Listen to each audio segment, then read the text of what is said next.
এরপরে তুমি দেখেছো ওই বৃষ্টির ভিতর দিয়ে একটি রাস্তা, একটি রশি ঝুলছে। ওটা রশি লয় ভাই, ওটা সূরা বাকারার একটি আয়াত, ইহদিনাস সিরাতাল মুস্তাকিম। ওটাই হলো জান্নাতের রাস্তা। তুমি একজনকে দেখেছো চলে গেল, তীরে কেউ নয়, তিনি হলেন নবী মুহাম্মদুর রাসূলুল্লাহ সাল্লাল্লাহু আলাইহি ওয়াসাল্লাম। ওই রাস্তায় চলে গেলেন। তারপরে আরেকজনকে দেখেছো, সেটা আমি আবু বকর চলে গেলাম। তারপরে 3 নম্বরের লোকটা রশি ধরতে গেল, কেটে গেল। ওটা হলে হযরতে উমর, ওকে শহীদ করা হবে। ও উঠে চলে গেল, তোমার ঘুম ভেঙে গেল। এটা হলো ইসলামের সুশীতল ছায়া।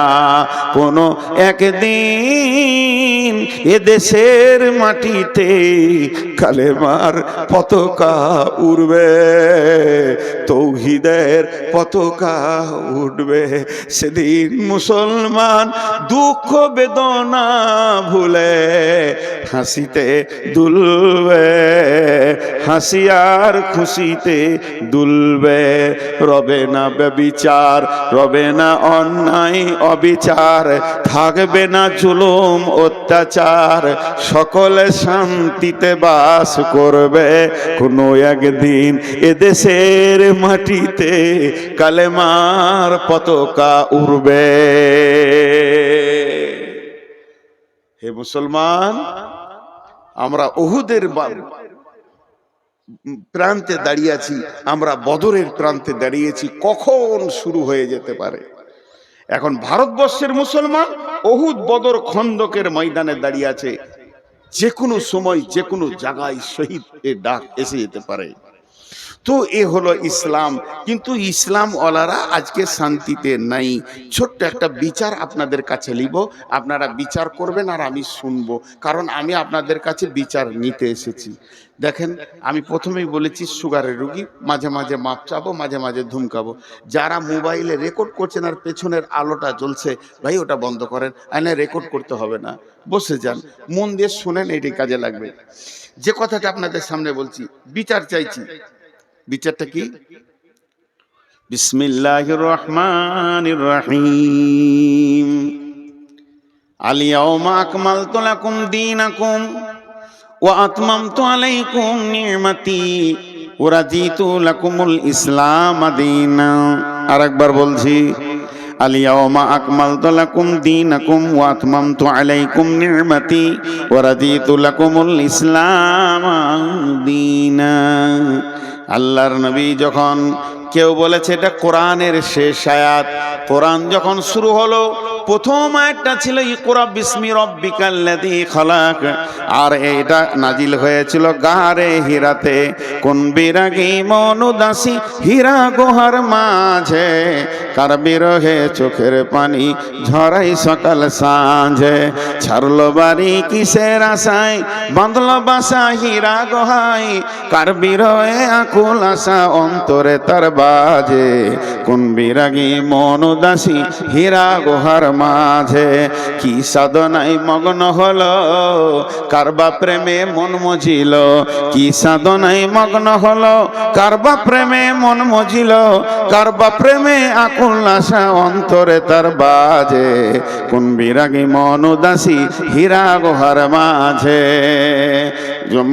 কি সাধ কিসের লোভে কিসের তরে, ছাড়লো বাড়ি কিসের তরে, বাঁধলো বাসা হীরা গুহায়, ছাড়লো বাড়ি কিসের আশায়, বাঁধলো বাসা হীরা গুহায়, কার বিরহে আকুল আশা অন্তরে তার বাজে। কোন বিরাগী মন উদাসী হীরা গুহার মাঝে। প্রভু তারে করলো বরণ সারা জাহান মাঝে, মন বিরাগী মন উদাসী হীরা গুহার মাঝে। হঠাৎ হলো জানাজানি, ওই চেয়ারটা দেন তাই পাশে, আর কোরআন শিফটে দেন, আমি অনেকক্ষণ থেকে খুঁজছি। হঠাৎ হলো জানাজানি, হঠাৎ হলো জানাজানি, কানাকানি আসলো প্রিয়র অসীম বাণী, আধার ধারা ওজল হলো কোরআন নূরের তাজে। কোন বিরাগী মন উদাসী হীরা গুহার মাঝে। সূর্য যত আলো না করতে পারে, সূর্য আমেরিকাকে আলো করেছে, কিন্তু এখন ভারতকে আঁধার রেখে দিয়েছে। যত বড়ই সূর্য হোক না কেন, একসাথে পৃথিবীকে আলো করতে পারবে না। আমার আল্লাহর কালাম পাক সারা বিশ্বকে আলো করে দিয়েছে। পায়খানার ভিতরেও দলিল দিয়ে দিয়েছে, বিবির সঙ্গে কম্বলের ভিতরে গোপনে থাকবে সে দলিল বলে দিয়েছে।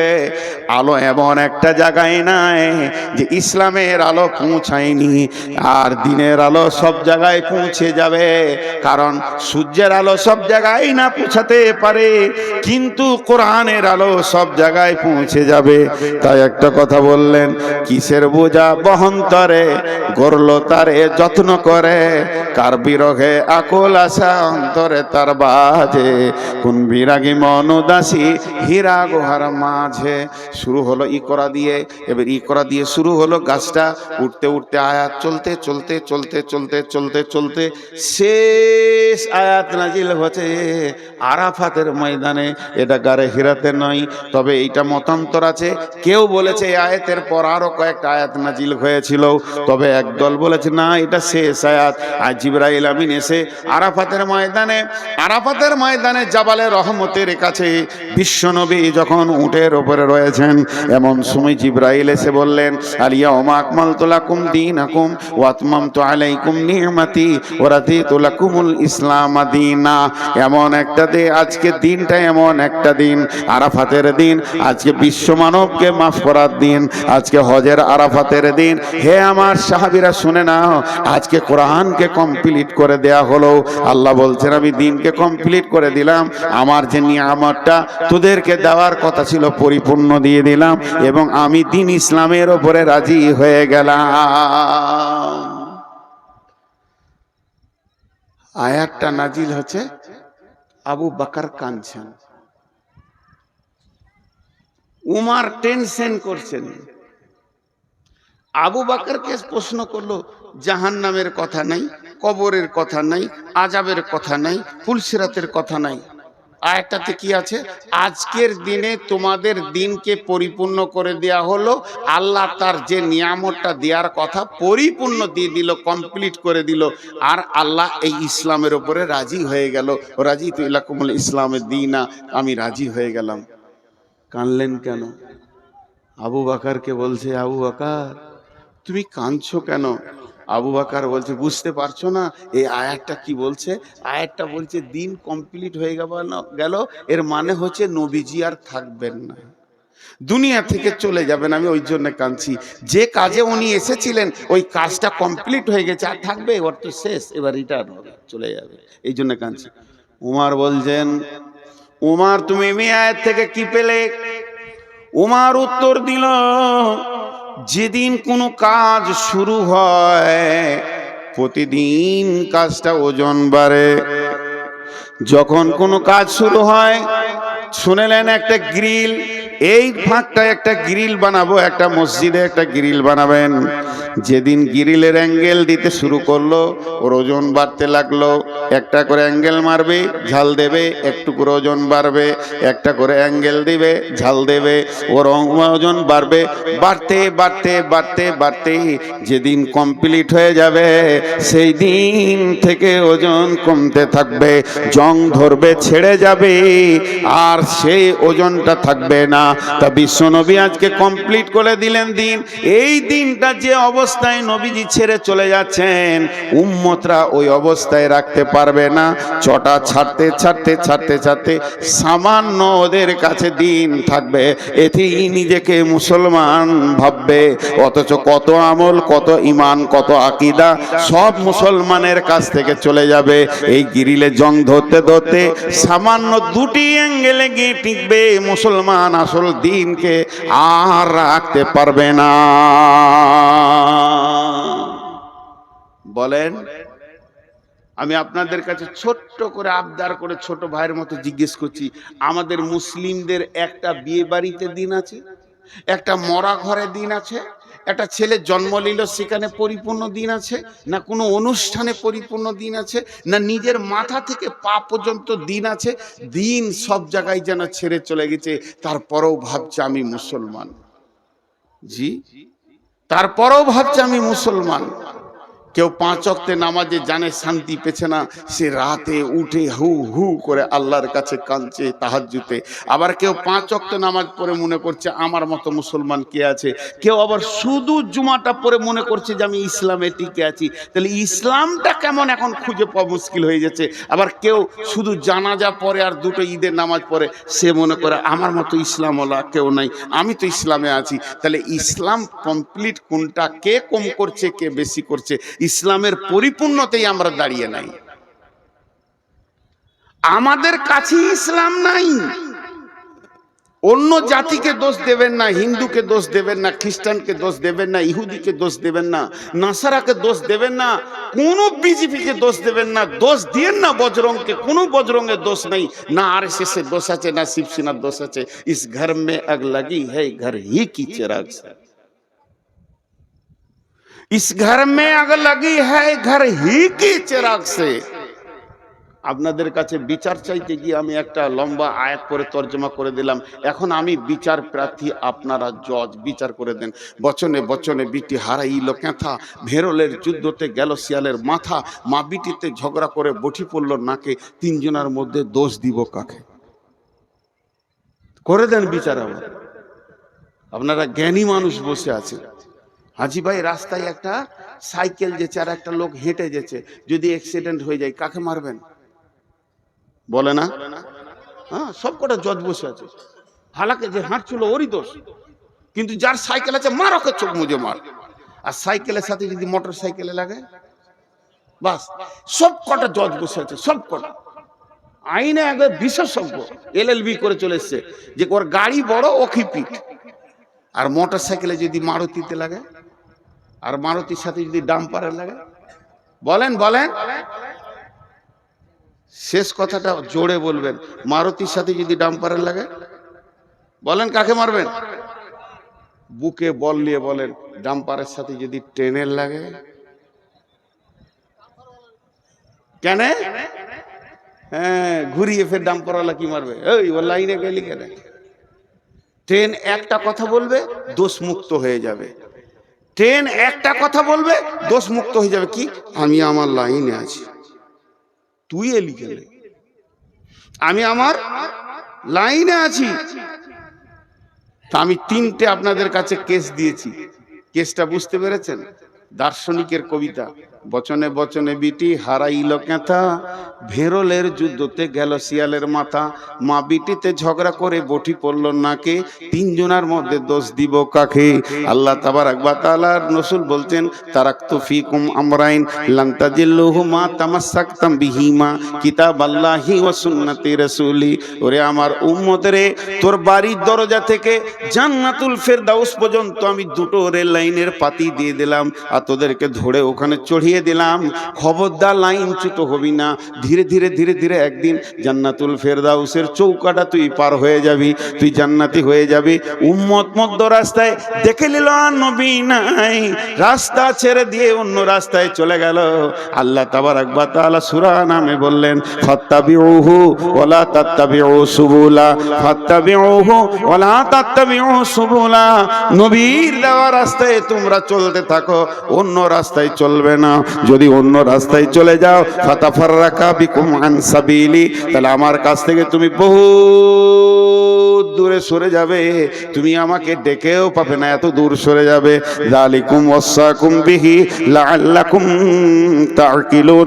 আমি স্বয়ং আল্লাহ তোদেরকে ওসিয়ত করছি, যদি তোদের বিবেক থাকে তো তোরা বুঝবি।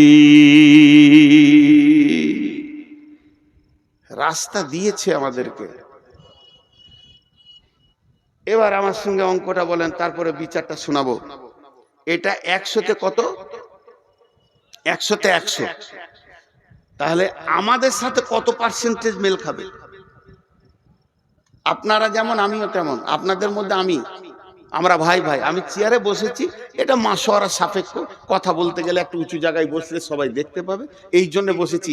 আমার জ্ঞান বেশি বলে চেয়ারে বসি নাই। আমার থেকে আরো উপরে বসে বাঁদর, তাহলে সে হাই স্কুলের হেডমাস্টার হয়ে যেত। তো আমাকে বাঁদরই ধরেন, কিন্তু আমি একটা কথা বলছি, আল্লাহ এটা 100তে 100 দিয়েছে আমাদের চলার জন্য, রাস্তা চলার জন্য। কিন্তু আমরা কতটা মানছি বলেন? কতটা মিলবে আমাদের সাথে? 5%, 2%? জি 2% মেনে নিলাম, 5% তর্কের জন্য, তাহলে 95 একে অ্যাভয়েড করে চলছি। এবার বিশ্বে মুসলিম যতগুলো আছে ওটাকে 100% ধরেন, অত্যাচার চলছে কতগুলোর উপরে? 5%-এর উপরে। আল্লাহর বড় দয়া, উচিত ছিল আল্লাহর গজব 95%-এর উপরে চলা, তার দিন কি সরে গেছে, কিন্তু আল্লাহ দয়া রেখেছে, আল্লাহ দয়া রেখেছে। আমি যে কবিতাটা আপনাদের জন্য বললাম এর মানে হচ্ছে এক বুড়ি, ও বেটির বাড়ি চললো, বেটির বাড়ি গোঁধাইপুর, নাহলে ওই মালঞ্চা নদী পার করে ওই পারে মালঞ্চা বেটির বাড়ি। তো 1,03,000 টাকা একটা ছেঁড়া ক্যাঁথাতে বেঁধেছে, দিয়ে দড়ি দিয়ে বেঁধে লেছে, এমনি করে বগলে নিয়ে চললো। চড়ে তো জানে না যে ছেঁড়া কাঁথায় কি টাকা আছে। তো ও যখন থেকে বাড়ি থেকে বের হয়েছে ওর মুখটা বন্ধ নেই, ভেড় ভেড় ভেড় ভেড় ভেড় ভেড় একটা কথা খালি বলছে, যা হবে হোক গা, ক্যাঁথাটা যেন না হারায়, যা হবে হোক গা, ক্যাঁথাটা না হারায়, যা হবে হোক গা, ক্যাঁথা লায়ে উঠছে। তখনও বলছে আমার যা হবে হোক গা, ক্যাঁথা যেন না হারায়। মার্কা মারার ডাকাত ওখানেই ছিল, ক্যাঁথা নিয়ে মেরে দিলে দৌড়। 10 টাকার বিচার করেন, চোরের না বুড়ি? বুড়ি। ভেড়লের যুদ্ধতে গেল শিয়ালের মাথা। ষাঁড় ভেড়া যদি একবার দুজনেতে লড়াই লেগে যায় তো 1 সপ্তাহ 15 দিন পর্যন্ত লড়াই চলে। একটা ভেড়ার দলে যদি 2টো ষাঁড় ভেড়া থাকে আর যদি সমান গায়ে বল হয়, ওরা ওকে তাকাবে তাকাবে, এ রাগ ওদের মাস পর্যন্ত মিটে না। খটাস খটাস 2টা ভেড়া লড়ে গেছে আর ওদের রাগ মিটছে না। সন্ধ্যা থেকে ওরা যুদ্ধ করেই গেছে, ফাঁকা মাঠে যুদ্ধ করেই গেছে। আর ভেড়াওয়ালা বলছে মরবি মরগার দেখে লিগা। একটা শিয়াল এসছিল ভেড়া খেতে, ও এমনি করে তাকিয়ে তাকিয়ে দেখছে। শিয়ালটা অনেক চালাক, তো মনে মনে ভাবছে কি দরকার ভেড়া ধরে ফেড়ে খাওয়া, দুটোর মধ্যে একটা পড়বে, যেটা পড়বে ওইটা খাবো। ওরা তো লড়ে নিজেই আছে, যেটা পড়বে ওটা খাবো। দিয়ে অনেকক্ষণ থেকে ওদের যুদ্ধ চলছে কিন্তু পড়ছে না। ইয়ার আর সহ্য হলো না, সবর থাকলো না। তখন ই মনে মনে করছে, ও আমাকে দেখি ওরা নাটক করছে, লড়েনি, নাটক করছে। তা ওইদের এই মাঠটা কত জোর আছে একবার দেখবো। যে মাঝে মাথা ভরে দিয়েছে আর দুদিক থেকে মেরে দিয়েছে, পটাশ চিত, ওই চিত হয়ে গেল। এই যে মার্ডারটা হলো, এই জন্য দোষ কার? ঠিক বিচার করেন। আর পাশের বাড়িতে মা বিটি ঝগড়া লেগেছে, আর এই বাড়ির নতুন বউ ঝগড়া দেখতে গেছে। তুই বহু মানুষ লোকের ঝগড়া কেন দেখতে যাবি? বা রাগ করে ওর বটিটা বেটির দিকে ছুড়ে দিয়েছে, তোকে কেটেই ফেলে দিব, কেটেই ফেলে দিব। যেমন পাড়া গায়ের মেয়ে বলে, তো বটিটা ওকে বেটিটাকেও লাগে নাই, বউটা দাঁড়িয়ে দাঁড়িয়ে দেখছিল ঝগড়া, ওর নাকটা কেটে পড়ে গেল। দোষ কার? হে মুসলমান, একটু ভাবি, আমাদের চোপার জোর এত আছে, চায়ের দোকানে অন্য কোনো জাতির নাই। ব্যানার্জি, চ্যাটার্জি, দাস, গুপ্ত, গুহ চায়ের দোকানে বসে গল্প করে না। মুসলমান চায়ের দোকানকে আমেরিকার হোয়াইট হাউস বানিয়ে দেয়। বেশি চোপার জোরেই এরা লাত খেছে। একদিকে দাঁড়িয়েছে নমিনেশন ফাইল হয়ে গেছে, কংগ্রেসে দাঁড়িয়েছে ব্যানার্জি, সিপিএমে দাঁড়িয়েছে চ্যাটার্জি, মূর্ছাতে দাঁড়িয়েছে আর এক হিন্দু। লড়াই চলছে সাড়ে সাড়ে। মধ্যখান থেকে মুসলমান মাথা ভরে দিয়ে 4খানা মার্ডার হয়ে গেল। মরল তো মুসলমান আর জিতল তো অন্য জাতি। এ হতভাগাদের হুঁশ দেওয়ার কেউ নাই। এদের দরজা দরজায় যদি পায়ে ধরা হয় এরা বুঝবে না, তারপরও লড়াই করে মরবে। এর জন্য দোষ এদের। আর লোকের ঝগড়া দেখতে যে নিজের নাক কেটে ফেলে দেওয়া। হে মুসলমান, আল্লাহ তাবারাক ওয়া তাআলা বলছেন, জাহারাল ফাসাদু ফিল বাররি ওয়াল বাহরি বিমা কাসাবাত আইদিন নাস। মুসলমান, তুমি একবার ভেবে দেখো কোন জায়গাটা আল্লাহ তোমাকে দিয়েছিল। তুমি আল্লাহর গোলাম। বিশ্ব নবী বলছেন, 2টি বার্তা দিচ্ছেন, ওয়া ইয়াকা ওয়াল মাসিয়া ফা ইন্না বিল মাসিয়াতি হাল্লুন সাকাতুল্লাহ। মাফ করবেন, ক্ষমা চেয়ে বলছি, ইলামির ভিতর দিয়ে হেঁটে, কুসমানগরের ভিতর দিয়ে হেঁটে, আর মনিরামপুরের রাস্তার গলি গলি হেঁটে নারায়ণখর্দে একবার চলে যান পাকুড় পর্যন্ত, মুসলমানকে রাস্তার ধারে তাস খেলতে দেখবেন। তাস, জুয়া, লুডু, দাবা, মদ, গাঁজা, লুচ্চামি, লাফাঙ্গিরিতে ভর্তি হয়ে আছে। অথচ এদের গাইডলাইনের নাম হলো কোরআন। সারা বিশ্বকে এরা কোরআনকে ভুল বোঝাচ্ছে। অন্য জাতি যদি এই গ্রামের ভিতর দিয়ে হাঁটে আর জিজ্ঞেস করে কোন জাতি আছে গো, সবাই বলবে এরা মুসলিম আছে। তখন অন্য জাতির ধারণাটা কি তৈরি হবে? যত জুয়ারি মুসলমান, যত মাতাল মুসলমান, যত সুদারু মুসলমান, যত বেপরদা মুসলমান, তাহলে আমার কোরআনে কি ওগুলো আছে? আমি কোরআন সম্পর্কে তাকে ধারণাটা কি দিলাম? আমি হাত পায়ে আল্লাহকে রাখতে পারিনি, চেহারা চরিত্রে আমার কাছে আল্লাহ নাই, আমার কাছে দিন ইসলাম নাই, বহু দিন আগে চলে গেছে। এর জন্য বিশ্বনবী বলছেন, লা তাতরুকান্না সলাতা মাকতুবাতান মুতাআম্মিদান ফাইন্না মান তারাকা সলাতা মাকতুবাতান মুতাআম্মিদান ফাকাদ বারিয়াত মিনহু জিম্মাতুল্লাহ। হে মাআজ, আমার উম্মতদেরকে বলে দিও, তারা সজ্ঞানে ইচ্ছা করে, সজ্ঞানে ইচ্ছা করে, সজ্ঞানে যেন এক ওয়াক্ত ফরজ নামাজ না ছেড়ে দেয়। যদি ইচ্ছা করে সজ্ঞানে, জ্ঞান টনটনে আছে, হিসাব বুঝে খুব সুন্দর, এই লোকটা যদি ইচ্ছা করে এক ওয়াক্ত ফরজ নামাজ ছেড়ে দেয়, আল্লাহর সঙ্গে বান্দার সম্পর্ক কেটে যাবে। আমি পৃথিবীতে এসে একটা মেয়েকে বিয়ে করেছি, মেয়েটা হলো আমার স্ত্রী, আমি তার প্রেমের দড়িতে বাঁধা আছি, সে আমার প্রেমিকার দড়ি হয়ে বাঁধা আছে। ওই মেয়েটাকে আমি কত ভালোবাসি, সেই মেয়েটার জন্য আমি চিন্তা করি, তার প্রয়োজনকে আমি মিটাই, সে আমার প্রয়োজনকে মিটায়। দুইজনে এত মহব্বত, একজনের চোখে পানি দেখলে আর একজনের ঘুম হয় না। আমার বিবির মাথা ধরলে আমার মাথা ধরে যায়, কেননা তাকে আমি ভালোবাসি। দুইজন বৈবাহিক জিন্দেগিতে, বিবাহিত জিন্দেগিতে আবদ্ধ হয়ে গেছি।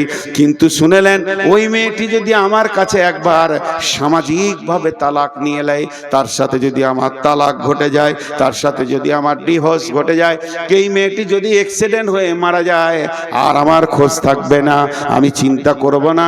যতদিন আমার সঙ্গে দড়িতে বাঁধা থাকবে প্রেমে, ততদিন তার একটা ট্যাবলেটের দরকার হলে আমি দিব, একটা ওষুধের দরকার হলে দিব, তার হাত পায়ে ব্যথা হলে আমি তাকে দেবে দিব। কিন্তু যেদিন তার তালাক হয়ে যাবে, আর আমাকে ঈদের খুশিতেও পাবে না, বিপদেও পাবে না। তেমনি মুসলমান যেদিন মসজিদের সঙ্গে সম্পর্ক ছেড়ে যাবে, যেদিন আল্লাহর সঙ্গে সম্পর্ক আমাদের ছেড়ে যাবে, যেদিন মুসলমান 5 ওয়াক্তের নামাজ ইচ্ছা করে জ্ঞান বশত ছেড়ে দেবে, সেদিন আল্লাহ বান্দা আল্লাহ সম্পর্ক কেটে যাবে। এখন মুসলমানদেরকে যদি কেউ লাঠি নিয়ে পিটিয়ে মারে, আল্লাহ এ ব্যাপারে কোনো গুরুত্ব দেবে না।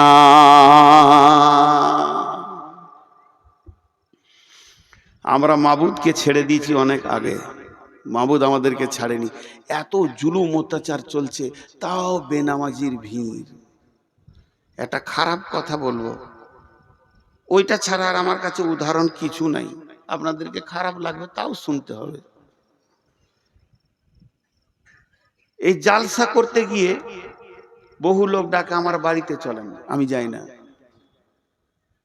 বহু লোক বলে 1 কাপ চা খান, আমি খাই না।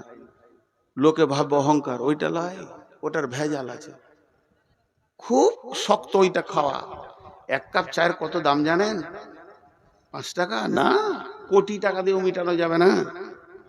আমি যদি কারো কাছে 1 কাপ চা খেয়ে নিয়েছি, তাহলে বিপদ করে দিয়েছি। হঠাৎ একদিন বর্ধমান গেছি কোনো কাজে, প্রতিদিন যদি এত গলা করে লোক দেখি, আমার মনে থাকবে? আপনারা বলে মনে থাকবে? ও এসে হ্যাঁ হ্যাঁ করে সালাম সালাম আলাইকুম করে, মুসলমান, ওয়ালাইকুম সালাম। চিনতে পারছেন? আচ্ছা, চিনা যাবে। তাহলে তখন শুকনা ঢোক বলছি, কত চিনব রে বাবা, গোটা পশ্চিমবঙ্গ, আসাম, ঝাড়খণ্ড, বিহার, কোথা বাড়ি গো? মনে ওই যে আমি চা খাইলাম, চায়ের গুষ্টি বেশি তোর সালা। 1 কাপ চায়ের যে কি বাঁশ আছে আমি জানি, তোর চা আর খাবো না জীবনে। ওই চাও বমি করিয়ে ছাড়বে 17 বার দেখা হলে। এই যে চা খাইয়েছিলাম, পরিচিত আর কিছু খুঁজে পাই না। তো এই মনিরামপুরের একটা লোক আমাকে পাকুড় থেকে এনেছে, বাইকে করে পাকুড়ে তুলে দিয়েছে, আর এক কাপ চা খাইয়েছে। ওর দাবি কত যে ও শালাকে যেখানেই পাবো ওইটা বলবই আমি। আর আমি যে কি পাপ করেছিলাম ওইটা করে ওর গাড়িতে চেপে আর চাটা খেয়ে আমার জীবনে আমার বাপ কেন এই পাপ থেকে বাঁচানো শিখাইনি। তো এবার ও বলবে আমার একটা কথা এখানে, এটা আমি উদাহরণ দিচ্ছি আপনাদেরকে, উদাহরণ আমার প্রত্যেকটা উদাহরণের ভিতরে গুরুত্ব আছে, শুনবেন। এই লোকটা বাইদি বাই কোনো কাজে আমার গ্রাম গেছে, ওর একটা ছেলেকে আমার মাদ্রাসায় ভর্তি করতে গিয়েছে। তো মনে মনে সারা ট্রেনে যেছে আর ভাবছে রে নূর মোহাম্মদের সাথে দেখা হবে রে, চা খাইছি, গাড়ি করে লেগেছি, ও এবার আমাকে মুসাফা করবে, কত ভালোবাসবে, নূর মোহাম্মদের সাথে দেখা হবে। ঠিক আছে, মাদ্রাসায় ছেলে ভর্তি করে জুমা মসজিদে জোহরে নামাজ পড়তে গেছে, আমিও নামাজ পড়তে গেছি। ও এসে আসসালামু আলাইকুম, প্রতিদিন তত লোক দেখছি, চিনতে পারলাম না, আমি চিনতে পারলাম না। এটা একবার বলছি, আর 100 বার বলছি, আমি চিনে ইচ্ছা করে পালিয়ে গেলাম। নিজের বাড়ি মনিরামপুর, এই লোক আমাকে এক কাপ চা খাইয়েছে, আমি এমনি করে বেড়ে মেরে বাড়ি চলে গেলাম। আমার সঙ্গে কথা বলবো না আমি, এর মনটা কি বলবে? আমি এইটা খালি জিজ্ঞেস করছি, এই লোকটার মন কি বলবে? রে বেঈমান, তুই বলবি তোর জলসা আমি আর শুনবো? তোকে তো বুঝেলি নু, তোর গায়ে এসে তোর আসল চরিত্র খুলে গেল। ও কাউকে বলতে পারবে না, কিন্তু ওর ভিতরে ঘুরপাক খাবে, খাবে না? আর আমি ওকে পাল্টা বলছি, একবার শুনে খারাপ লাগবে, তোর এক কাপ চা এত কুঁতকুঁতানি কেন? এক কাপ চা খেয়েছি, তোকে মুসাফা করে তোর সঙ্গে 2 ঘন্টা টাইম দিতে আমার কাজ নাই? বেশ করেছিলি, খাইয়েছিলি, তোকে তো আমি জোর করে বলিনি যে খাওয়া, আসেন খান করে ছেলে ভর্তি করে ঘর যা, ফাজলামো করিস না আমার সঙ্গে। আমার দাবিটা ঠিক আছে? এটাও ভুল, এটাও ভুল। এই যে একটা জিনিস আপনাদেরকে দেখালাম, কিন্তু আর একটা কথা, কোরআনের আয়াত এখানে আমি ভরবো এটার ভিতরে। বিসমিল্লাহির রহমানির রহিম। ইয়া আইয়ুহাল ইনসানু মা গররাকা বিরাব্বিকাল কারীম আল্লাযী খালাকাকা ফাসাওয়াকা ফাআদালাক ফি আইয়ি সূরাতিন মা শাআ রাক্কাবাক কাল্লা বাল তুকাযযিবুনা বিদ্দীন ওয়া ইন্না আলাইকুম লাহাফিযীন। মেয়েদের একটা ভুল ধারণা আছে, মেয়েদের একটা ভুল ধারণা আছে। আল্লাহ রস্তে বলছি, আয়াত করার তর্জমা শুনেন দিয়ে আজকের মতো শেষ করে দিব। মেয়েদের একটা ভুল ধারণা আছে, 3 বার বললাম। কি ভুল ধারণা? বাপের সঙ্গে বেটির একটা ভালো সম্পর্ক থাকে, বাপ বেটি একটা মহব্বত আলাদা, আর মায়ের সঙ্গে বেটার আবার মহব্বত বেশি থাকে। কেন? বিবিকে যদি বলা হয় যে চা গরম করে দাও, তো 1 কাপ চা খায়, খাও গা, তোমার কোনো কথা নাই, খালি ঘুরবে ফিরবে, চা করো, তো আমি পারবো না, ও দোকানে খেয়ে লাবা। বেটি বলবে বাপকে, আব্বা বসেন আমি করি। বেটি বাপের ব্যথা বুঝে, আর বেটা মায়ের ব্যথা বুঝে। বেটা সিয়ানা হয়ে গেলে মা আর ওর স্বামীকে কিছু বলবে না, খালি বেটাকে ডেকে পিস পিস করে বলবে, বেটা এটা লিয়ে কাজ সেরে নিলে ও বেটাকে লিয়ে। এটা মহব্বত হয়। মা বেটার মহব্বত চলতে চলতে চলতে চলতে বেটার বিয়ে হয়ে গেল। তখন এবার বহু বলছে এইটা আনো ওইটা আনো, বেটা দৌড়ছে, মাকে তো না করেনি। তখন মেয়েরা একটা কথা বলে, ওই বহুটা এলো গে বোন, পাড়াতে গিয়ে বলবে, এ গে বহিন, বহুটা আমার বেটাকে কিনে নিলে। এটা ভুল ধারণা, এটা ভুল ধারণা। ও স্ত্রী ও স্বামী ধরবে, এটা ঠিক। এতগুলো কথা বললাম, এবার কোরআনের আয়াতে যাচ্ছি। আল্লাহ আমাকে আপনাকে কি দিয়েছে এটা আগে দেখেন। মাথায় যে মগজটা আছে, এটা পৃথিবীর কোনো বিজ্ঞানী বানাতে পারবে না। তবে বড় বড় বৈজ্ঞানিকেরা বলেছে, সেন্সার দিয়ে যদি কম্পিউটার দিয়ে একটা মাথা বানানো যায়, ও কথা বলবে, সবকিছু শুনবে, তো মাথাটা তাল গাছের থেকেও বড় হয়ে যাবে। আর 1500 কোটি টাকা খরচা হবে ওই মাথাটা, তারপরও আল্লাহর দেওয়া যে মগজ এত সুন্দর হবে না। একটা মগজে কতগুলো বই ঢুকবে, সারা পৃথিবীতে ইসলাম ধর্ম, অন্য ধর্ম, গানের বই, সিনেমার বই যা কিছু লেখা হয়েছে, একটা মগজে ভরতে গেলে 50 ভাগের 1 ভাগ জায়গা দখল করবে, 49 ভাগ বাকি থাকবে। সুবহানাল্লাহ। একটা মাথাতে কতটা কোষ আছে, কোষ সুতোর মতো বের হবে, মাকড়সা জালের মতো। তো পশ্চিমবঙ্গকে 15টা পাক দেওয়া হবে একটা মগজে যা আছে। আল্লাহ কত দিয়েছেন, সুবহানাল্লাহি বিহামদিহি। শুধু তাই নয়, জিবে 1.5 লক্ষ কোষ আছে, 1.5 লক্ষ স্বাদকে গ্রহণ করবে। দুটো চোখে 25,000 করে 50,000 ক্যামেরা বসানো আছে, যা দিয়ে আমরা পৃথিবীকে দেখছি। দুটো কানে ক্যামেরা, এই মাইক্রোফোন আছে 30,000 15,000 করে। আর প্রতিদিন মানুষকে আল্লাহ, প্রতিদিন সকালে যতগুলো লোক বসেছেন কাল সকালে পেয়ে যাবেন, প্রতিদিন সকালে আল্লাহ 33 থেকে 40 লক্ষ টাকা দেয়, প্রতিদিন দেয়, অস্বীকার করতে পারবেন না। একজন বিজ্ঞানী বলেছে, আল্লাহ যে অক্সিজেনটা আমাদেরকে দিচ্ছে, যেটা প্রতিদিন আল্লাহর অক্সিজেনকে পুড়িয়ে কার্বন ডাই অক্সাইড বানিয়ে দিচ্ছি, এটা যদি কিনে ব্যবহার করতে হতো 40 লক্ষ টাকা লাগতো, কিন্তু এত সুন্দর অক্সিজেন পাওয়া যেত না। প্রতিদিন মিটাই আল্লাহ। সূর্য, একটা পরমাণু বোমের কত মূল্য, পৃথিবীকে 10 বছর বসে খাওয়ানো হবে। এইরকম সেকেন্ডে 1.5 লক্ষ পরমাণু ফাটছে, সূর্যর মুখে ভিতরে কত ফাটছে জানি না, তবেই সে আলোটা আজ পৃথিবীকে দিচ্ছে। এটা আল্লাহ প্রতিদিনের খরচা। আল্লাহর সংসারের খরচাটা যদি লিখা যায় তা শেষ করা যাবে না। আপনার ঘরে 10টা লোক, 4 কোটি টাকা প্রতিদিন আল্লাহ দিচ্ছে, এটা আল্লাহর খরচ। যে আল্লাহ এবার কি বলছে, বিসমিল্লাহির রহমানির রহিম। ইয়া আইয়ুহাল ইনসানু মা গররাকা বিরাব্বিকাল কারীম। হে মানুষের দল, তোদের কি হয়ে গেল রে? তোদেরকে কে ডুবিয়ে দিল রে? তোর প্রেমিক আল্লাহর কাছ থেকে তোদেরকে কে সরিয়ে দিল রে? কে তোদের পেছনে লেগেছিল? কে তোদেরকে সরিয়ে দিল তোর আল্লাহর কাছ থেকে? রব্বিকাল কারীম, সেই আল্লাহ কেমন আল্লাহ? আল্লাযী খালাকাকা ফাসাওয়াকা ফাআদালাক ফি আই সূরাতিম মা শাআ রাক্কাবাক। আমার আল্লাহ তোদেরকে স্তর বাই স্তর, স্তর বাই স্তর বানিয়েছে। কলিজাটা এখানে দিয়েছে, ফ্যাফসাটা এখানে দিয়েছে, লাঞ্চটা এখানে দিয়েছে, লিভারটা এখানে দিয়েছে, গোল ব্লাডারটা এখানে দিয়েছে।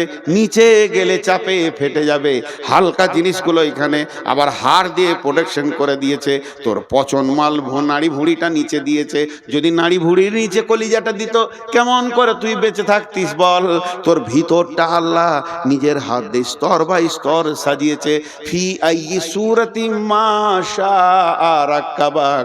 তোর সুন্দর চেহারাটা, চামড়াটা শুধু কভার করে চাপিয়ে দেয়নি, এই চামড়ার উপরে এখানটাতে ভুরু দিয়েছে, চোখ দিয়েছে, চোখের পাতা দিয়েছে, চোখের পাতা দিয়েছে ময়লা যেন না ঢুকে, ওয়াইপিং করার জন্যে। শুধু তাই নয়, চোখের তারা দিয়েছে, তারার ভিতরে মণি দিয়েছে। 25 লোকের 50,000 ক্যামেরা দিয়ে পৃথিবী দেখাচ্ছে। এত খরচা যে আল্লাহ তোর পেছনে করছে, একবার তুই ভাব। নূর মোহাম্মদকে 1 কাপ চা খাওয়ানোর পর তোকে একবার কথা বলেনি, তোর ঘরের ভিতরটা ঘুরপাক ঘুরপাক ঘুরপাক করছে, তাহলে আল্লাহ তোকে প্রতিদিন খরচা দেয়। আর এত বড় বডি দিয়েছে, তারপরও আল্লাহ তোকে ডাকছে, হাইয়া আলাস সালাহ, হাইয়া আলাল ফালাহ। তখন তুই চায়ের দোকানে বিড়িটা ধরিয়ে দিলি, মসজিদে গেলি না। আল্লাহর দিলটা কেমন হচ্ছে একবার বল। এত দিয়েও, এত দিয়েও, এত দিয়েও তোকে পেছি না রে।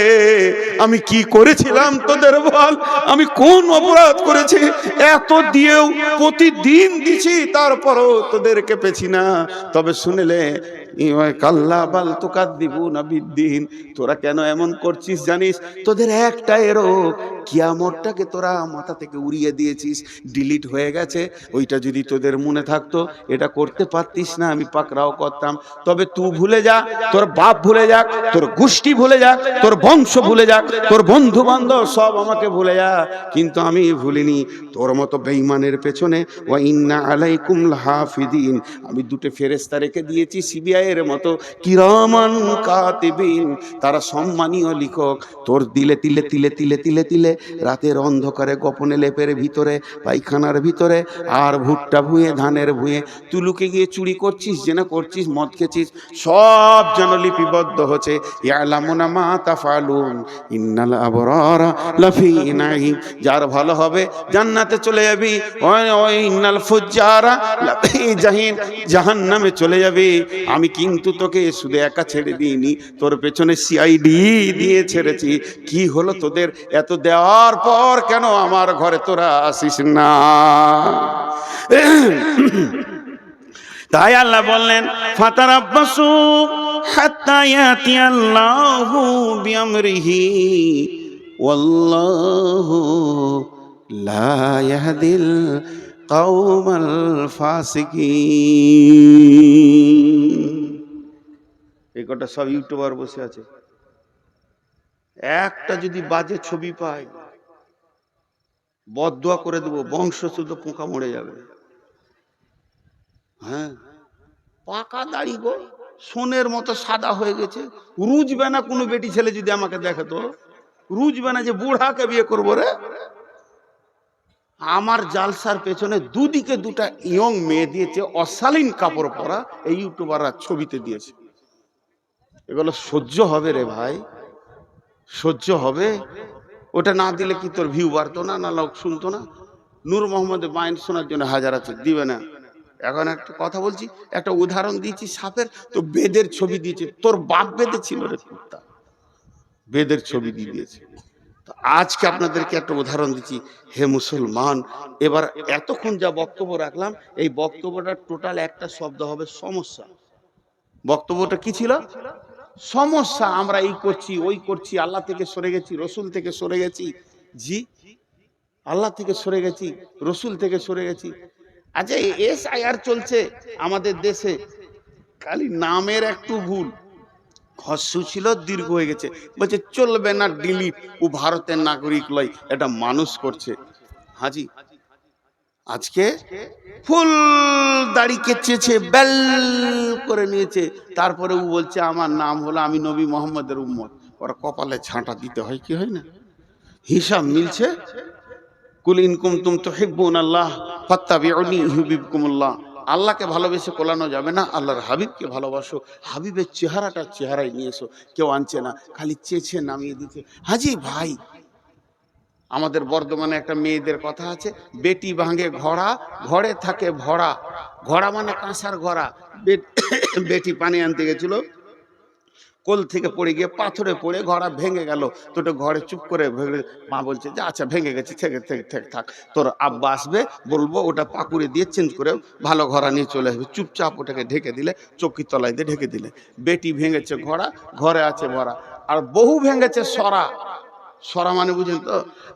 উচ্চ বাংলায় সরা বলা হয় মাটির ঘোড়া আছে না? আরে বলেন মাটির ঘোড়া আছে না, ওটাকে উচ্চ বাংলায় সরা বলা হয়। বহু ভেঙেছে সরা, তো হয় পাড়া পাড়া। খালি শাশুড়ি লোককে বলছে বহুটা ভালো লাগে, হাঁড়ি টুড়ি ভেঙে কিছু লাগছে না। লোককে বলে বেড়াচ্ছে। বউ আর বেটিকে পার্থক্য করেছে। আজকে ঝাড়খণ্ডে বলছে গরু খেতে পাবি না, তো বিজেপি আমাদের বিরুদ্ধে লেগে গেছে। এবার আমার প্রশ্ন, বিজেপি আমাদের বিরুদ্ধে লেগেছে, আরএসএস লেগেছে, বলছি ঠিক আছে, কথাটা বাঁয়ে জমা দেন। কোন রাজনৈতিক দল আপনাকে মসজিদ থেকে বের করেছে? উত্তর দেন।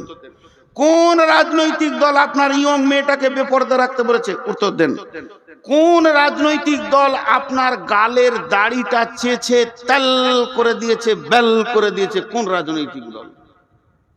তুমি আগে লাইনচ্যুত, নিজের দোষটা নিজে খুঁজে বের করো, তারপরে লোককে দোষ দিবে। লোককে দোষ দিয়া বড় আসান। তো এতক্ষণ যা ছিল তা খালি সমস্যা। এবার সমাধানের কথা আপনাদের সামনে দুটি আয়াত পড়ে সমাপনী ঘটাবো। ঠিক 12টায় ছেড়ে দিব ইনশাআল্লাহ। হ্যাঁ, ওয়ালাইকুম সালাম। আর চিঠিপত্র তো আমি লিব না, চিঠি এলো ইনশাআল্লাহ, পোস্ট অফিসে চিঠি ঢুকে যাবে, তারপরে পিয়ন আসবে কালকে। এই চিঠিটা দিলে মানে জানেন, হাসি লাগবে আপনাদেরকে শুনে। বলবো না? বলবো না? আপনারা নিজের লোক বলি বলছি, হাসির কথা। আমার এক ওস্তাদ বলতেন, তুমি রাস্তায় হাঁটবে, পেছন দিকে সাইকেলওয়ালা যেন বেল না বাজায়। যদি বেল বাজায় তাহলে তুমি জেনে লিও তোমার চলন সোজা নাই। আমি এমন চলবো কাউকে বেল বাজাতে দিব না। আর যদি বেল বাজায় তার মানে ওই সাইকেলওয়ালা বলছে এই বোকা সোজা হ, এই গাধা সোজা হ। তাহলে তুই গাধা নাই, বোকা হয়ে গেলি। আর এই চিঠি দেয়া মানে হচ্ছে তোর হুঁশ নাই, হুঁশটা দিলাম, কাজটা করিস। আমার নাম নবাব, কিছুরই নাই অভাব, ভিক্ষা করা স্বভাব, প্রতিদিনের অভ্যাস। এইটা যদি কেউ বলে, ইন্দুরকে মাটি কাটতে বলতে হয় ভাই আমার, ছি ছি ছি ছি। বেশ, এটা পরে হচ্ছে, আমি সমাধানের কথা বলছি। বিসমিল্লাহির রহমানির রহিম। ফালিয়াবুদু রব্বা হাযাল বাইত আল্লাযী আত'আমাহুম মিন জু'ইন ওয়া আমানাহুম মিন খাউফ। মনিরামপুরের লোক, অত্র এলাকার লোক, আল্লাহর রাস্তা দিচ্ছি আপনাদেরকে, মানুষের রাস্তা দিইনি। হাত দুটো ধরে বলছি, কেউ উঠবেন না। প্রয়োজনে আপনারা আমার বাপের বয়সে যারা আছেন তাদের পায়ে ধরছি। লজ্জার বিষয় নিয়ে আমি এই এলাকায় মানুষ হয়েছি, আপনাদের ছেলে যারা আমার সমবয়স, যারা আমার বয়সে ছোট, তাদের হাতে ধরে বলছি, এইটা একটু ধ্যান দিয়ে শুনেন। আল্লাহ বলছেন, এই কোরআনে বলছেন আল্লাহ, লি ইলাফি কুরাইশ সূরাটা আমরা সকলেই জানি, বাচ্চা ছেলেরও মুখস্থ আছে। ওইখানে কি বলছেন আর একবার বলি। বিসমিল্লাহির রহমানির রহিম। ফালিয়াবুদু রব্ব হাযাল বাইত আল্লাযী আত'আমাহুম মিন জু'ইন ওয়া আমানাহুম মিন খাউফ। যতগুলো মুসলমান আছেন, আল্লাহর রাস্তা দিয়ে বলছি, বাঘের মতো একবার উচ্চ স্বরে বলেন, সারা পৃথিবী যেন বুঝতে পারে মুসলমানের ব্লাডে এখনো পর্যন্ত ঈমান আছে, এরা কোরআনকে হৃদয় দিয়ে ভালোবাসে। এই গোটা কোরআনের ভিতরে একটা আয়াত ভুল আছে, কি জোরে বলেন? এটা জোরে হলো না। গোটা কোরআনের ভিতরে একটি আয়াত ভুল আছে, কি বলেন? একটা আয়াতে। এর উপরে আপনাদের কোনো ডাউট আছে কি, সন্দেহ আছে কি? নাই, যা আছে তা সত্য। আমি দুটি আয়াত আপনাদেরকে বললাম। আল্লাহ তাবারাক ওয়া তাআলা বলছে, তোকে কে মেরেছে, তোর পিঠের কে চামড়া তুলে নিয়েছে, তোকে কে টেনশনে ফেলে দিয়েছে, ওইগুলো সব ছুঁড়ে ফেলে দে। তুই একটা কাজ কর, ওই যে ঘরটা রয়েছে রাস্তার কোণে, ঘরটার মালিককে, মসজিদের মালিককে আল্লাহ। এই আয়াতটা নাজিল হয়েছে কাবাকে কেন্দ্র করে, কিন্তু মসজিদের দিকে আঙুল দিয়ে বলা হবে, ফালিয়াবুদু রব্বা হাযাল বাইত। হে মুসলমানের দল, ওই ঘরের রবের তোমরা পূজা করো, ওই ঘরের মালিকের তোমরা পূজা করো। ওই ঘরের রব তোমাদেরকে কি দেবে, কি দেবে, কি ওয়াদা করেছে? আল্লাযী আত'আমাহুম মিন জু', আল্লাযী আত'আমাহুম মিন জু'। অভাবের সময় সচ্ছলতা দিবে, বরকতের ডালি ভরে দিবে। আর কি চাই, আর কি চাই? দ্বিতীয় নম্বর বলেছে, ওয়া আমানাহুম মিন খাউফ। তোদেরকে বজরঙ্গে মারছে, বিজেপি মারছে, শিবসেনা মারছে, আরএসএস মারছে, ভয় করিস না, আমি রব তোদেরকে আমান দিব, নিরাপত্তা দিব। কেমন নিরাপত্তা দিব? চলে যায় সূরা নূরের 55 নম্বর আয়াতে, ওয়াদাল্লাহুল্লাযীনা আমানু মিনকুম ওয়া আমিলুস সলিহাতি লা ইস্তাখলিফান্নাহুম ফিল আরদি কামা ইস্তাখলাফাল্লাযীনা মিন কাবলিকুম। আল্লাহ বলছে, তোদের সঙ্গে আমি ওয়াদা করছি, হে আমার গোলাম, আমি রব, আমি আলেম নয়, মৌলবি নয়, নবী নয়, স্বয়ং রব। আমি আল্লাহ তোদের সঙ্গে ওয়াদা করছি, যারা তোরা ঈমান আনবি আর মসজিদে 100% ঢুকে যাবি, এই সারা পৃথিবীতে রাজত্বটা তোদের হাতে তুলে দিব। আমাকে ব্যালট লাগবে না, ভোট লাগবে না, চুনাও লাগবে না, আমাকে কোনো কিছু লাগবে না। রাত্রিতে শুবি, বেঈমানের হাতে ভারত আছে, সকালে উঠবি ঈমানদারের হাতে চলে গেছে। আমার আল্লাহকে বেশি সময় লাগে না। বাহরাইনের সম্রাট ছিল বেঈমান, রসুলের জানের দুশমন। একটি সাহাবীর চরিত্রে গোটা দেশটা রসুলের হাতে তুলে দিল। আল্লাহ তাবারাক ওয়া তাআলা বলছে, তোরা যখন কামেল ঈমানদার হবি, ওই নরেন্দ্র মোদী বেঈমান হালাতে রাতে শুবে, ফজরে উঠে নিজেই কালেমা পড়ে আশহাদু আল্লা ইলাহা ইল্লাল্লাহু ওয়া আশহাদু আন্না মুহাম্মাদান আবদুহু ওয়া রাসূলুহু, ওকে কালেমা দিতে, অমিত সাদকে কালেমা দিতে, আদিত্যনাথ জগিতকে কালেমা দিতে আমাকে 1 মিনিট টাইম লাগবে না। হেদায়েত আমার কাছে সম্ভার আছে, হেদায়েতের গোডাউন আছে, দিয়ে দিব, তোদের দলভুক্ত ভাই বানিয়ে দিব। হই হই রই রই লেগে যাবে। শর্ত হলে একটা, আমাকে তোরা রাজি কর। আর আমি যদি নারাজ থাকি সারা জীবন লড়ে যাবি, পিঠের চামড়া চলে যাবে, বেঈমান হালাতে কবরে ঢুকবি, টুকরো টুকরো করে কেটে পিস করে ফেলে দেবে, তারপরেও তারা ফিরে আসতে পারবি না। আল্লাহ তাবারাক ওয়া তাআলা এই জন্য বললেন ফালিয়াবুদু রব্ব হাদাল বাইত। এটাই হলো সমাধান। সকলকে তওবা করতে হবে পূর্বের গুনার ব্যাপারে, আল্লাহর দরবারে ডুকরে কাঁদতে হবে এবং আল্লাহর দ্বীনকে মজবুত করে তুলে ধরতে হবে। সমাধানের কথা বললাম, অনেক লম্বা কথা আছে, কথা তো বহুত, কিন্তু কেউ আল্লাহর রাস্তে উঠবেন না। আমি আপনাদের মেহমান, আমি আলেম না হলেও আমার সব থেকে বড় ডিগ্রি আজকে মেহমান। মেহমানকে ইজ্জত করেন। আমি আপনাদের কাছে 6টা মিনিট নিচ্ছি। 6 মিনিট কাউকে উঠতে দিব না, যত কষ্ট হোক। ভাই বসেন, একবারে পুরো 12টা বেজে যাবে। আমি নিজে ওয়াদা করছি, নূর মোহাম্মদ, আপনার ঘড়ি নয়, আমার ঘড়িতে যখন 12টা বেজে যাবে, সকলে ঘড়িতে মেল হবে না, ভাবেন ওয়াদা ফেল করেছে। যখনই 12টা বেজে যাবে আমি দোয়া পড়ে ছেড়ে দেব, আজকের মতো সমাপনী ঘটিয়ে দেব। হানজালা আমার ছোট ভাই, জন্য নাম করে বলছি। তো ও যে মাদ্রাসাটা বানিয়েছে বড় ভালো লাগলো, বড় দিনই চেতনা বানিয়েছে। আর সারা রাত ভ্যানের জালসাও করেনি। আর জালসা আরও খাটানো দরকার, 10টাই শেষ করা দরকার। এটাও অনেক ভালো লাগছে 12টায়। আর একটা জিনিস ভালো লাগলো যে এই শুধু হানজালা একা নয়, ওর সঙ্গে যারা জড়িত রয়েছে, মাথা ভরেছে, তারাও যেটা মেনে নিয়েছে যে স্টেজে এইভাবে ভ্যান করে কালেকশন হবে তা নয়। তবে আমি শেষ বক্তা, আমি সব, তাই আমি মাত্র 5টা মিনিট আপনাদের সঙ্গে আলাপ করছি। 6 মিনিটটা 5 মিনিট হয়ে গেল। প্রতি মিনিট আমি বলে দেব, দোয়া পড়িয়ে দেব। কেউ আল্লাহর গোলাম আছেন 5,000 10,000 একটা মোটা রকম দেনেওয়ালা? কেউ আছেন আল্লাহর গোলাম? এই তোমাদের চাদর আছে, বড় চাদর এখানে একটা বিছিয়ে দাও, এই ঘেরাটার ভিতরে যতজন আছে পয়সা ফেলে চলে যাবে ইনশাআল্লাহ, আশা করি। জি ভাই, কেউ আছেন 2000 5000 দেনেওয়ালা? জি 2000 5000 দেনেওয়ালা কেউ আছেন? এইখানটায় বিছিয়ে দাও। এই যে চাদরটা বিছাচ্ছি, যতগুলো লোক আছেন হাত দুটা ধরে বলছি, হৃদয়ের ভিতর থেকে মহব্বত করে টাকাটাই চাদরে ফেলে যাবেন সবাই। এই কোণাতে দেন, ওইদিকে ক্যামেরা আছে, এই কোণায় দেন। জি ভাই, আর কেউ আছেন? 5000, মাশাআল্লাহ। নাম বলার দরকার নেই। মাগো উসি সে দো দেতে হে খুশি সে, ওই দিকে আছে দেখো, মাগো উসি সে जो देते हैं खुशी से, মাশাআল্লাহ। ওই বিছিয়ে দেন, দুটা হয়ে যাবে ইনশাআল্লাহ, ওখানে বিছিয়ে দেন। কেউ আল্লাহর গোলাম আছেন 2-5 হাজার দেনেওয়ালা? কিন্তু একটা কথা বলছি, কথাই অনেক কথা আসবে, এখন উঠিয়েন না। এখন উঠলে যে মজলিসটা ভেঙে যাবে ভাই। একবার আমি দোয়া পড়বো, তারপরে উঠে দেবেন। এ যারা বুঝতে পারলেন না মনে হয়। আহা হা হা।